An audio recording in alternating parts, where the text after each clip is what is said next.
But here's what I believe today. I believe the steps are a perfect pathway to personal connection with the divine, however you define the divine.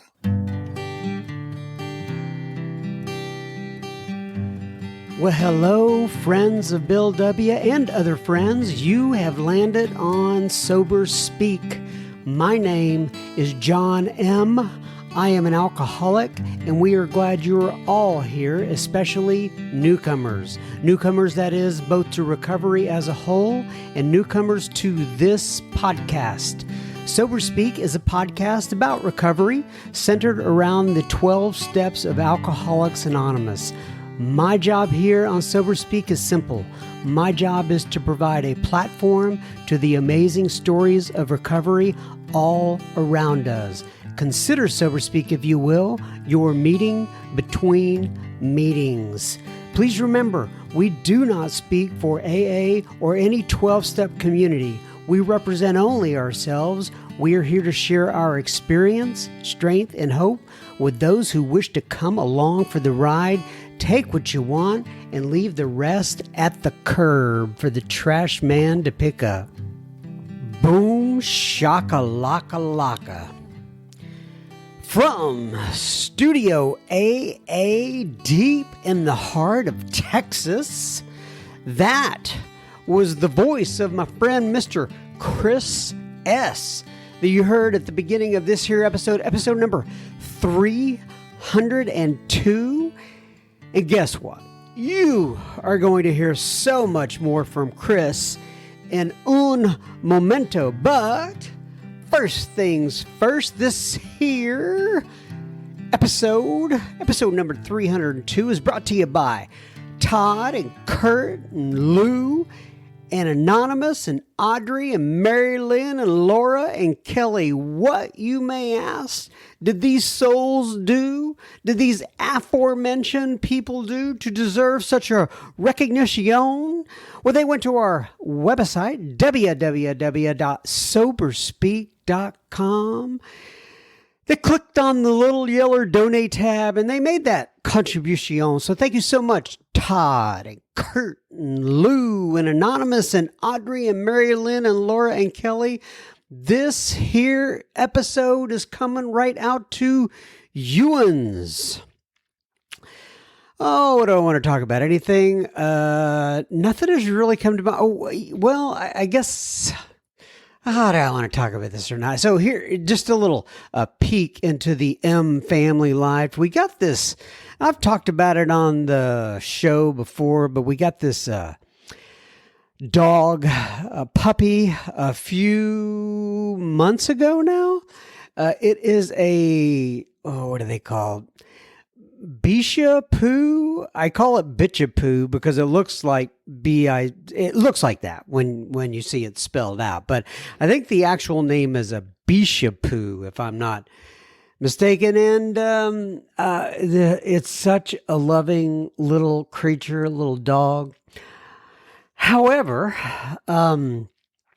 it wants to be with somebody 24 hours a day. And if you are not by it, anyway, if you're not by it, it goes a little berserk.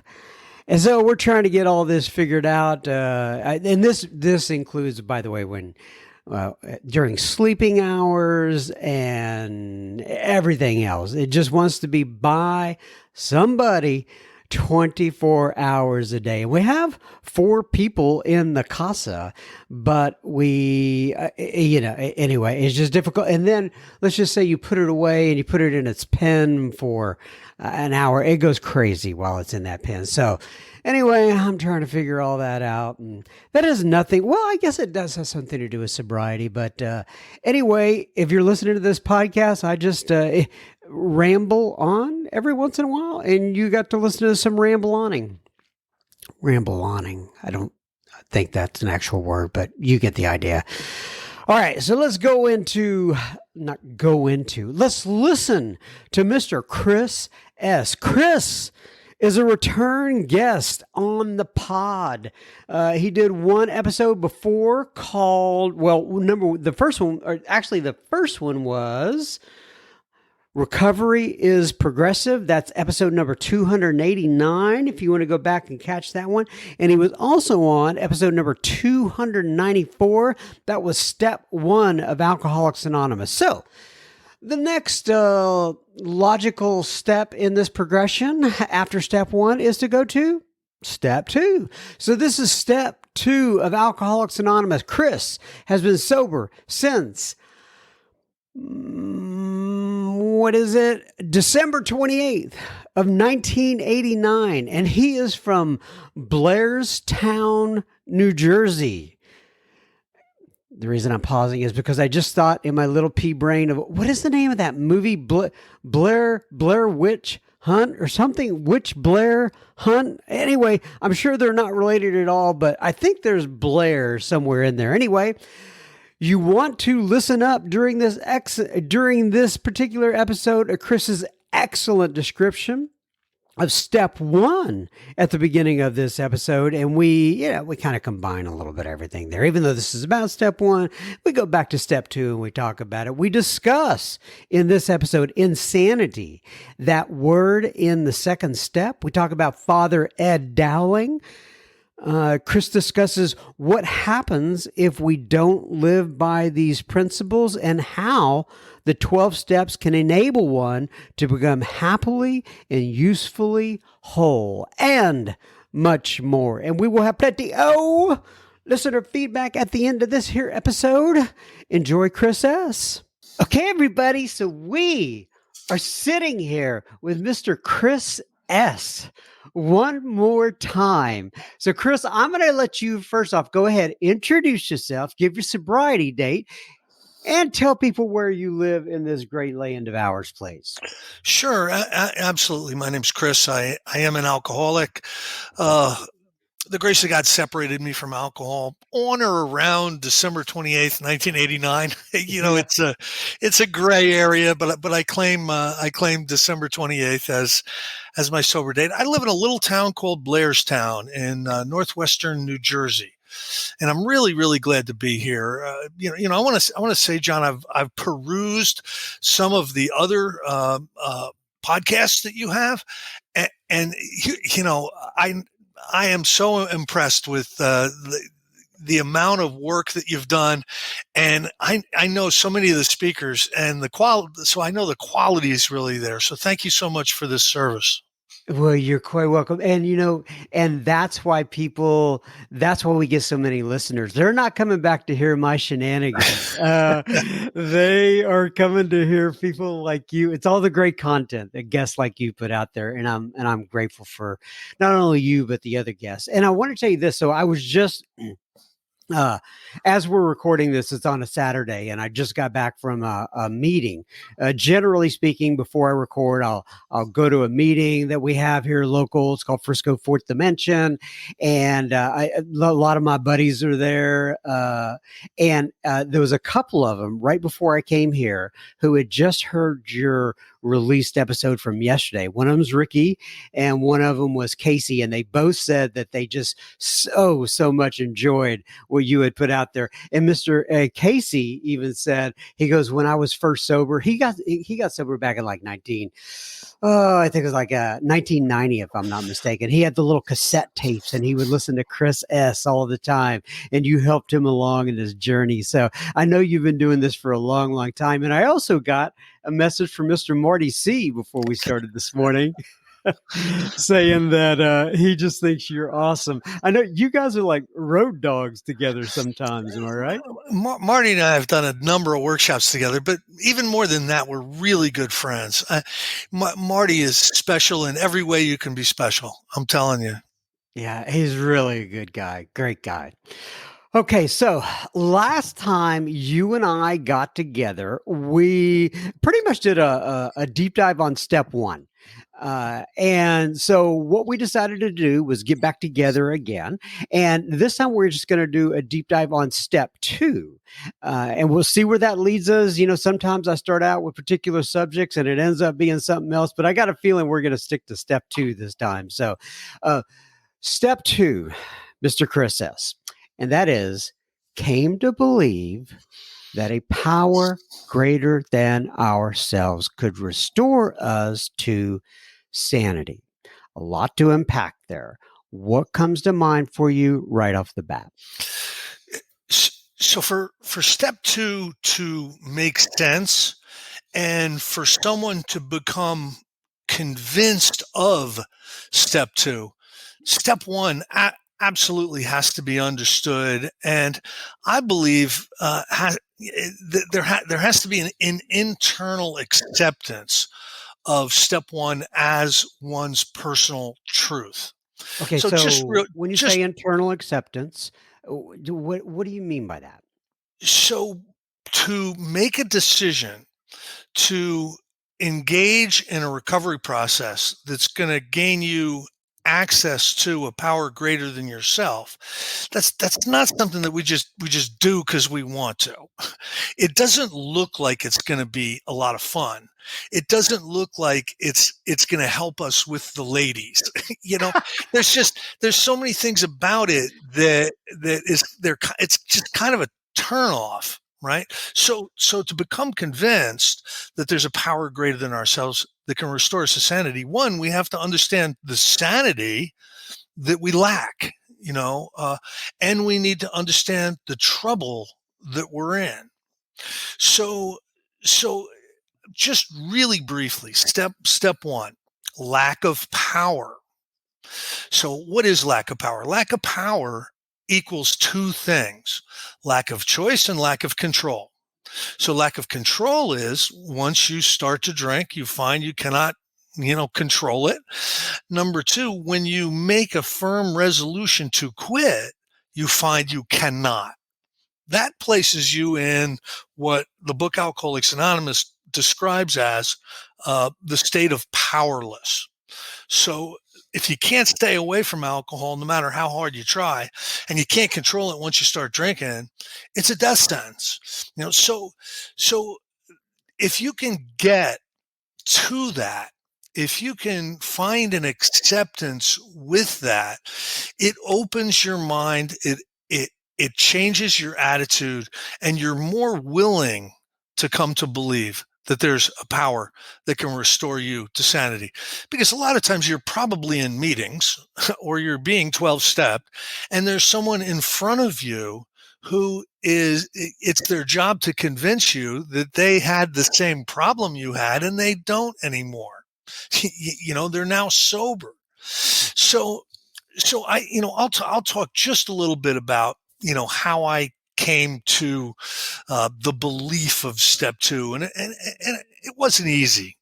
I just want to say there real quick that how you phrase that, how you summarize that, just step one was just so succinct. And I would, if people listen to this on a recording and you can rewind that and just listen to that last like couple of minutes with what Chris said about what is an alcoholic and, self-diagnose if you want yourself through that lack of choice, lack of control, and those other things that you described there. That is absolutely fantastic. Thank you so much. Anyway, go ahead.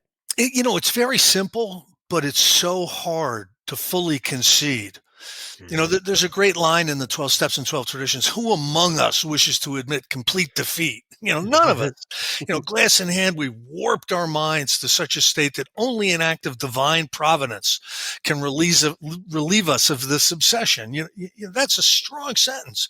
And it's a very, very powerful sentence. And I understand it today. Now, how did I become convinced that there was a power greater than myself? I had been drinking myself literally to death.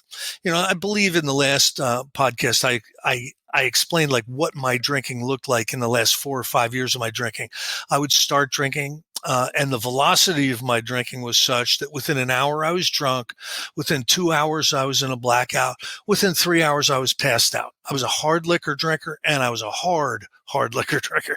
So, it had me at such a level that basically all I could do is have a terrible job and go home and drink, and come 2 in the morning and go to my terrible job and then buy a bottle and then go home and drink. I mean, my life had ended up that way.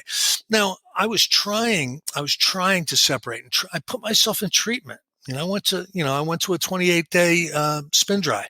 I got out of there. I was going to some AA meetings. I was going to some outpatient. I told everybody I quit drinking because I'd been treated. You know what I mean?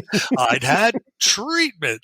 So I thought, okay, I got this, and I ended up drunk. I ended up on the way to an AA meeting. The thought crossed my mind that if I bought a gallon of vodka, it would help my sobriety. Now, don't ask me to explain that, because that's part of the insanity that step 2 is promising us we can be relieved from. No matter what excuse we use when we put alcohol back in our body, it's not valid. Knowing our experience with alcohol and the risks inherent in us putting it in our body, no reason is sufficient for us to put the alcohol back in our body. So what is that? Well, that's that insanity that they talk about. That's the, not having willpower where it concerns drink. The strange mental blank spot that precedes the first drink. The subtle form of insanity that allows us to put whiskey in milk thinking it's not going to hurt us. The big book is real clear. It gives us, 50 examples of that. So if I'm convinced of that, I know I now need to do something. So what did I do? I put myself in treatment. I started to go to outpatient. I went to some AA meetings. I ended up drunk, and that scared the hell out of me. Right. I thought, what is wrong with me? What is wrong with me? I've told everybody I quit drinking. I went to treatment, and here I am drinking. What, I'm in trouble. So what happened was, after about 7 months of drinking, I had a horrific episode. It was over Christmas 1989. And it was really not good, and I crawled back into AA. I went back into AA still detoxing. So I went back in, and I hadn't slept. I'd been going through the DTs, and I hadn't slept in like 4 days. And I remember like walking into the meeting, just lit up, shattered nuts. And that's how desperate I was for some kind of release from this. So my first belief in a power greater than myself was Alcoholics Anonymous. I'm going to go to meetings. And, I think that works for some of us sometimes. I think it works for a period of time. I think what it does is it creates a sober environment where, we're given the opportunity to discover that there's actually a solution and a recovery program. Excuse me. And that is the 12 steps. So what happened is, about 6 months into going to meetings like every night, I got exposed to some people who had a working knowledge, a working experiential knowledge of the 12 steps. And I got connected with them. And now my perception of coming to believe in a power greater than myself changed to, if I go to meetings and I take the steps, I will gain access to that power. I will. Notice that I'm saying I will. All right. So I've had a step experience, and, I have a spiritual awakening as a result of these steps. Where that brought me to a point where I came to believe that there's a power greater than myself that can restore me to sanity. I stopped taking credit for what I was doing that was contributing to my sobriety. Listen, I was participating. I was going to meetings. I was taking the steps. But I know a lot of people that have gone to meetings. And I know a lot of people that have taken the steps who are drunk today. You know, I believe today that it's this relationship with this power greater than myself that has offered me release from the obsession to drink. And that's where I am at step 2, right now. Now the book Alcoholics Anonymous has a chapter. It's called We Agnostics. I think it's some of the most enlightened writing on a solution to our problem that's ever existed for the alcoholic. I think it's got some crummy stuff in it too. It's got the prosaic steel girder, and it's got the Wright brothers, and it's got Mr. Jalopy's flying machine crash to the Potomac, and all kinds of stuff like that really doesn't relate to anybody anymore. We don't know what he's talking about, right? But what the chapter is doing is it's explaining to us why we need this power in our life, and then the best thing I can do is read a paragraph that will really summarize what I'm talking about. Okay, so this is page 45, one paragraph down in the book Alcoholics Anonymous. Lack of power, that was our dilemma. So I have to understand that I've got a problem I can't solve. There's no use going on with the rest of the steps if you think you got this. You know what I mean? Right. So lack of power, that was our dilemma. We had to find a power by which we could live, and it had to be a power greater than ourselves, obviously. But where and how were we to find this power? Well, that's exactly what this book is about. And today, I've got a lot of experience with this book. I've got a lot of experience taking people through this book. I've probably done 400 workshops on this book. It's just crazy, how involved, and it's a lot more fun than it sounds, folks. Going through this book 300 times is a lot more fun than it sounds. But here's what I believe today. I believe the steps are a perfect pathway to personal connection with the divine, however you define the divine. Now, John, I do a lot of talks at treatment centers. I have a commitment every Wednesday night, and I'm at a treatment center, and these people are just 5 minutes away from detoxing, and it's really my job to convince them that they're in trouble and we have a solution. Those are the two things I'm trying to convince them of.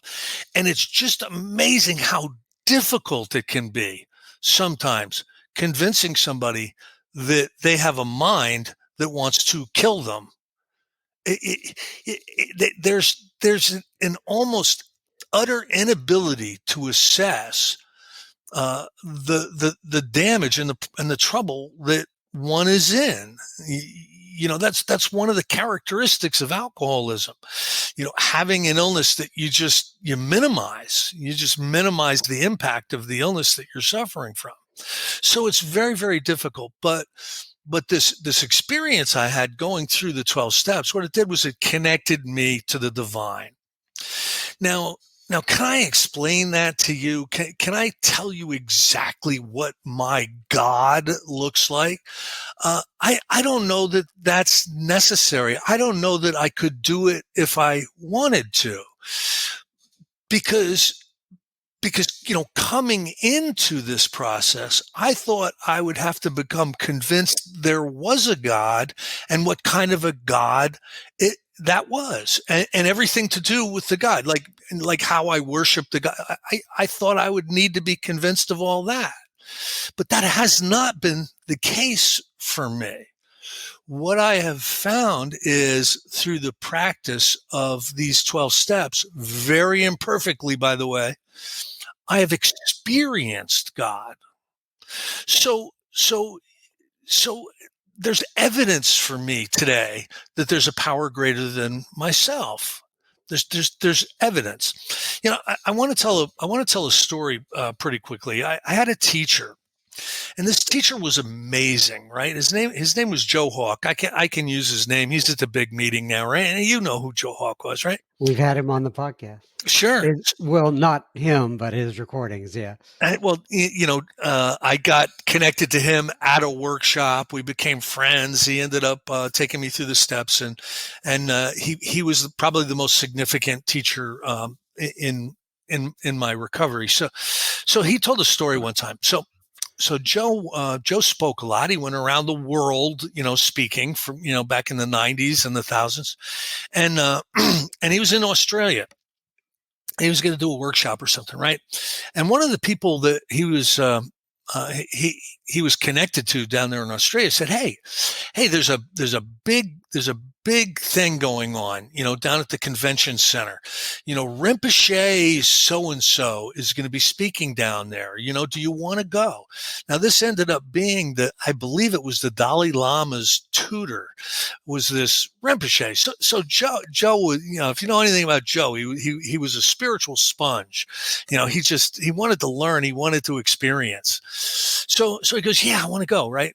And he goes down there, and he goes early. He gets in the front row, and the place fills up. Picture about 2,000 people in this auditorium to come here, holy Rinpoche give a talk, and the guy comes out. He's a little guy wearing a dress, or whatever, and he comes out and he sits in a lotus position, and everybody gets quiet, and waiting for him to speak.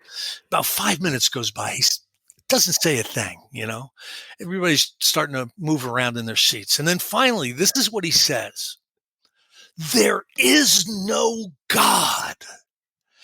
And Joe said everybody was like, "What?" These people came from different continents to hear this guy speak about the spiritual religious experience, right? The Tibetan Buddhist experience, and so people are uncomfortable. He's quiet for like another 5 minutes, and then he says again, "There is no God." Now people are moving around in their seat. They're thinking, "I'm going to have to leave. What is this? What's going on? Where's Alan Funt?" And about 5 minutes later, this is what he says. Now listen to this closely. "There is no God. There is only godliness." And Joe said his mind exploded.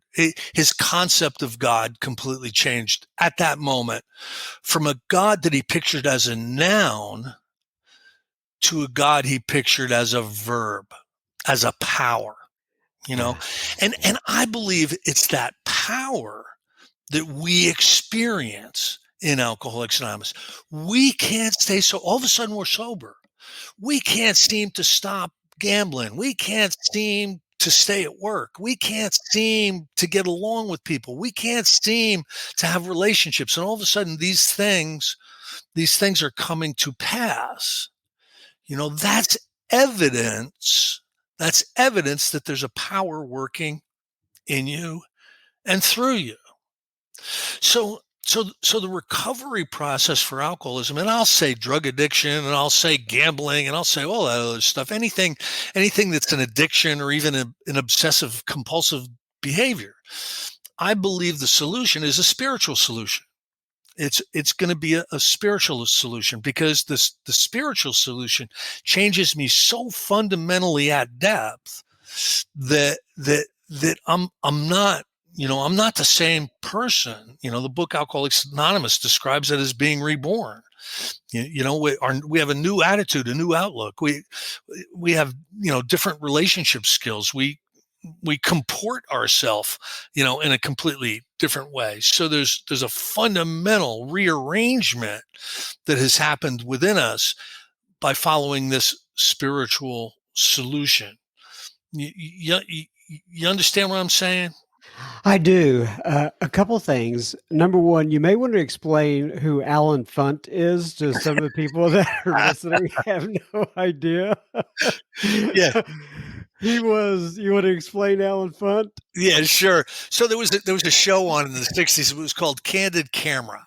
And what they would do is they would create a completely bizarre experience for somebody, and then they'd bust out and say, "Live, you're on Candid Camera. This has all been a big joke," you know, It was So like the first prank show, really. yeah, yeah, yeah. So, you know, so that's kind of the thing. So one time I was asked to give a talk on spirituality, and I like to understand a little bit about what I'm talking about. Listen, it's not going to stop me from talking for an hour on a subject I don't know anything about. I'll go ahead and I'll do that. And you know me, but I wanted to know a little bit more about spirituality when I was going to give this talk. So what do? You go to the Google, right? That's what you do when you want to talk about spirituality. And I pulled a couple of things down off of Google. Now, what's going to keep me from wanting to experience this power greater than myself is my old ideas. Oh, God's not going to work for me. Jesus is not going to work for me. The church is not going to work for me. It's old ideas like that. That has nothing to do with the power, right? So I have to be able to let go of those old ideas. So there's a couple. I found an explanation on the difference between spirituality and religion, and I would like to read that. It says, religion is a specific set of organized beliefs and practices, usually shared by a community or a group. Spirituality is more of an individual practice and has to do with having a sense of peace and purpose. And then it says, it also relates to the process of developing beliefs around the meaning of life and connection with others. So when I was 11 years old, what happened was my parents came into the room and said, "You're going to become a Methodist." My mother and father were Methodists. My brother and sister were Methodists. That's what I was going to become. So they sent me to Sunday school. And in Sunday school, not that I remember any of this, right? The '70s were pretty hard on me, but I'm sure that they gave an explanation of what the Methodist religion is all about. These are the creeds we believed in. This is what we believe. These are the prayers we say. These are the hymns we sing. Do you believe all this? And if I was going to say yes, which of course I did, because everybody was saying yes, whether they knew what they were saying yes to or not. They said, "Okay, you can be confirmed a Methodist," and I got confirmed a Methodist, and that was probably the last day I went to church for 30 years. Now that was my religious experience. Now I was bringing that experience into Alcoholics Anonymous, and it asks me to lay aside those prejudices. It asks me to lay aside my old ideas so that I can be open to a new idea. And if I was not able to do that, it would put my sobriety and my recovery at great risk. Now, what is spirituality? This is my favorite description of spirituality. Spirituality is like alcoholism. It's very hard to define specifically, but you can describe it. So, spirituality is an interpersonal pathway to connection with the divine. That's my favorite definition of spirituality. John, what are the 12 steps? They're an interpersonal pathway to connection with the divine. And that is very similar to what you were reading from We Agnostics a little bit ago. It says that's what this book is about, to help you find a power greater than yourself. And that's exactly what you defined in spirituality. I do have a couple of comments or questions here. And I actually got this originally from my friend, David G., who talked about it at a group level. And you know how there's the big thing about how there's religion and then there's spirituality. And I get that. And you hear that in AA rooms all the time.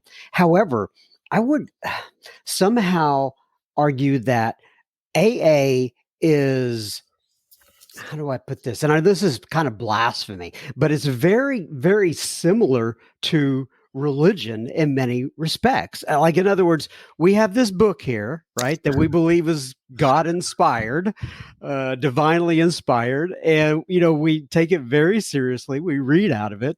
We gather together in groups.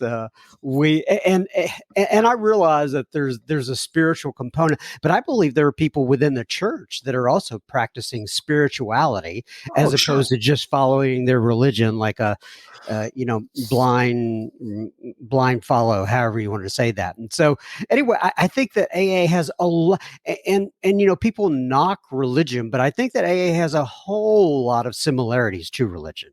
What do you think about that? I sure hope I didn't sound like I was knocking religion because No. I am not. I think religion at its core, although sometimes practiced imperfectly by the people in it, I think it's one of the most important things that we have in our society. It keeps us together, and it's absolutely a wonderful thing. Alcoholics Anonymous came out of a religious movement. Right. So the spiritual principles that we practice to give us union and connection to the divine come out of religion. They've been de-Christianized by Bill. He's created a spiritual architecture rather than a religious devotional one, right?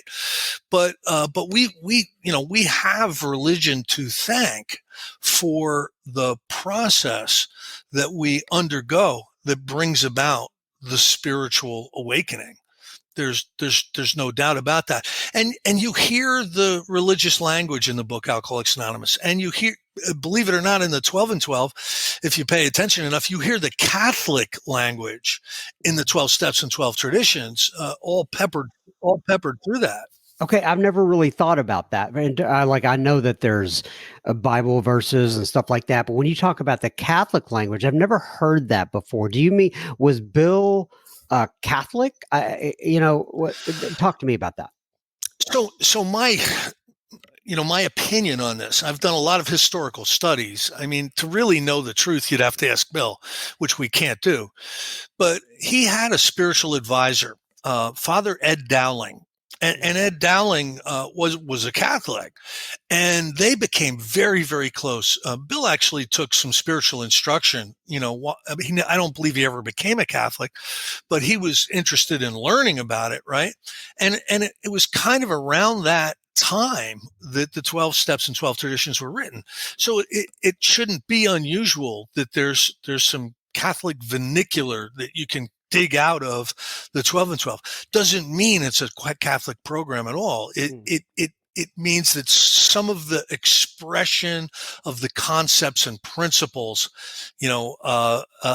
sound reminiscently like Saint Augustus or something. You know what I Right. mean? One of the Catholic church fathers.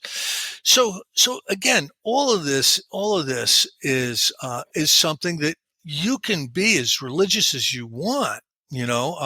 Some of the guys I sponsor are very, very religious. They're born again Christians. Some of the people I sponsor are non-religious, yet they practice spiritual principles. And They practice the godliness. they worship the power. They don't necessarily worship the picture of or the definition of, but they have experience. And listen, we're not asking you to believe in anything without giving you evidence. And you're going to get the evidence by taking these steps. You know what I mean? You are gonna evidence the power of God. You are going to experience the changes that go on in your life as you move through these steps. So the worst thing that can happen is you can say this. It's a religious. I don't want to have anything to do with it. One of the saddest things in alcoholism, if you look at alcoholism as a whole, is there's at least 10 million people out there that went to AA and don't anymore and say AA didn't work for them. Okay, I went to AA. And what they mean is they went to a bunch of meetings and they resented themselves out because the meetings can be crazy, right? So they resented themselves out of AA. Did they take the 12 steps? Probably not a one of them. You know, AA didn't work for me because we offer you evidence. If you take these steps, you will have evidence that it does work. You know, now sitting in meetings, that's a whole different ball game. You know, that works for some people, doesn't work for other people. But but we offer you evidence. So there's, say, 10 million people that have gone to AA and are convinced it's not going to work for them. Okay. And then there's probably another 10 million alcoholics that are convinced AA is not going to work for them, who've never even tried it. And that's the saddest thing that I see out there, because here's a beautiful solution to a progressively fatal illness that we're not engaging with. You know, we're not participating with, we're not accepting. Yeah, and I And would say that that's very typical of really any organization. In fact, I can't quote it, and I'm not real good with it, but I know there's something in the Bible. I think it's Jesus talking. I'm not even sure, but he says, you know, they throw the seed out. Some of the seed gets washed away. Some of it takes root. Some of it does this, and some of it does that. And it's just like humanity as a whole, right? No matter yeah, what sort of program is being offered up, there's going to be some who take it and some who don't. And to me, that's partly human nature. yeah. You know, the thing is we try to live by spiritual principles. You know, we don't live by advice in AA. And a lot of times the people that go to meetings believe that they should follow the advice of the things they hear in the meetings. So really what we do is we live by the spiritual principles. Now there's a lot of other people in the world that live by spiritual principles. You were talking about it earlier. You know, there's a lot of people who just normally, you know, that's the way they've been, and that's the way they are. They try to live by spiritual principles. There's a lot of people that don't live by spiritual principles. What happens is, to an alcoholic, is we die if we don't live by spiritual principles. You know, there's a couple other things I want to read here. Okay, this is page 174 of the 12 Steps and 12 Traditions. This is a beautiful description of what the problem is, you know, for us, and it's hidden away in Tradition 9. It says this: unless each AA member follows to the best of his ability our suggested 12 steps to recovery, he almost certainly signs his own death warrant. Now, this is Bill. Bill wrote this, right? He's basically saying, if we don't try to live by these spiritual principles hard, you know, we're not going to make it. And then he says, his drunkenness and disillusion are not penalties inflicted by people in authority. They result from his personal disobedience to spiritual principles. So my relapse, my fall back into active alcoholism is not going to be because of external conditions. It's going to be an internal movement, and it's going to be because I have it's going to be because I've refused or I've ignored these spiritual principles, you know. And the second thing I'm going to read is, this is the good news, and you can find this on the forward of the 12 Steps and 12 Traditions. It says AA's 12 steps are a group of principles, spiritual in their nature, which, if practiced as a way of life, can expel the obsession to drink and enable the sufferer to become happily and usefully whole. So these steps, these spiritual principles, if I practice them as a way of life, I get released from the obsession to drink alcohol, and they enable my life to heal to the point where I feel happily and usefully whole. That's a pretty cool solution, you know. And step two is about coming to believe some of this stuff, coming to believe enough of this stuff that we'll get started. We'll move into step 3 and hopefully end up in step 12. That is beautiful. I love that. Happily and usefully whole. And we have a lot of evidence about that, around that. And like you said, like we've always said, AA is not perfect. We're not the one end all be all, but there is a whole lot of evidence within Alcoholics Anonymous that you can become happily and usefully whole. That was fantastic, Chris. Thank you so much. So much. I'm going to read from page 164 of the big book. To wrap us up here, it says, abandon yourself to God as you understand God. Admit your faults to Him and to your fellows. Clear away the wreckage of your past. Give freely of what you find and join us. We shall be with you in the fellowship of the Spirit, and you will surely meet some of us, like me and Chris S. from Blairstown, New Jersey, as you trudge the road of happy destiny. May God bless you and keep you. Until then, Chris, I'll look forward to scheduling some more time with you and getting back together to continue on our trek here. So do I. As always, we do appreciate having Mr. Chris S. on the program, and we will be recording Chris a little bit more. I don't know how much more, but more in the future. And we're looking forward to having him back as a guest. Now, on to a little bit of listener feedback. And this is kind of sort of listener feedback, kind of sort of not. And I didn't mention it. I mentioned it last week on the pod. We gave it quite a promo. I don't know, whatever you want to call it. But our friend Mike Merck from Tempe, Arizona, has volunteered to receive mail correspondence. MAIL, not mail, MALA. Yeah. Anyway, he has volunteered to receive mail correspondence from those who are incarcerated or otherwise. And if you want to write to Mike, the address is Sober Speak, and then you put 1962 East Apache Boulevard. That's 1962 East Apache, APACHE Boulevard, and that's P.O. Box 7925, P.O. Box 7925, Tempe, Arizona. That's Tempe, TEMPE, Arizona, 85281. We're not exactly sure what kind of response we're going to get to this, but but Mike has volunteered his services, and I am most grateful for that. Now, on to some listener feedback. Michelle writes in, and Michelle says, the subject line is speaker meeting. And she says, hey, Michelle, with a big exclamation point. She said, wanted to tell you that I think all speaker meetings should be interview style like your podcast.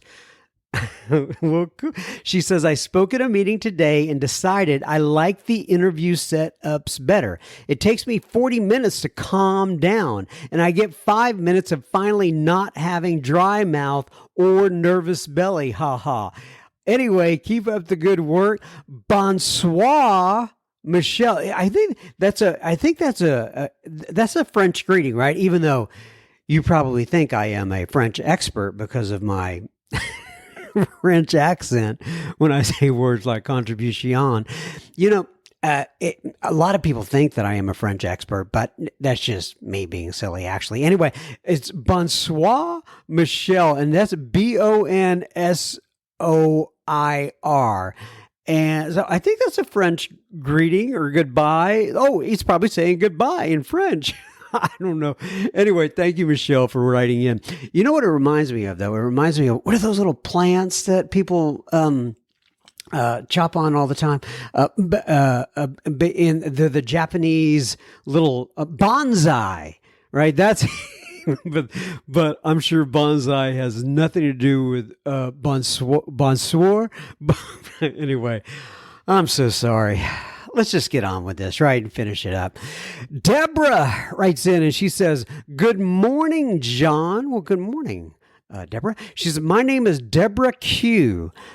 I wonder if she has a sister named Susie. You get it, Susie Q.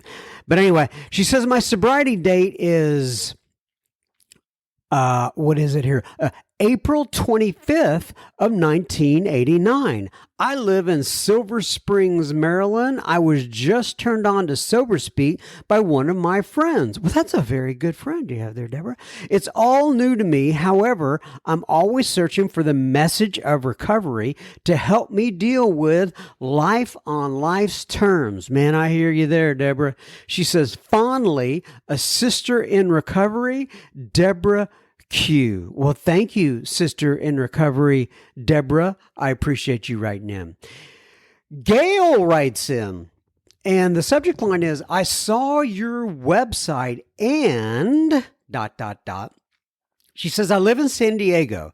I found this Sober Speak site by binging Al-Anon writing topics. I think Bing is that's the basically like Chrome, or it's a search engine, right? Binging Al-Anon writing topics. I am returning after a year's absence from Al-Anon.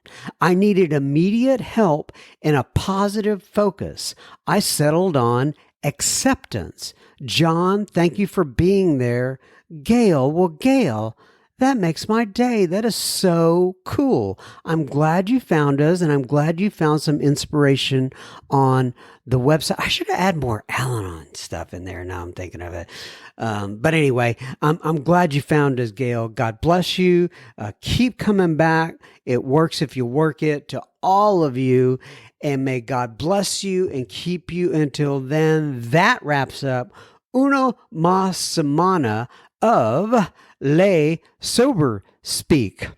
You know, I think I just did French, English, and Spanish all at the same time.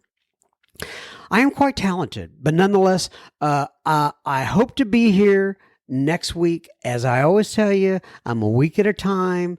You never can tell. Maybe back, maybe not. God could decide to punch my ticket this week. And if he decides to do that, hey, I've had a really, really good life. I had this life that started out in much chaos, and I still get chaos today, don't get me wrong.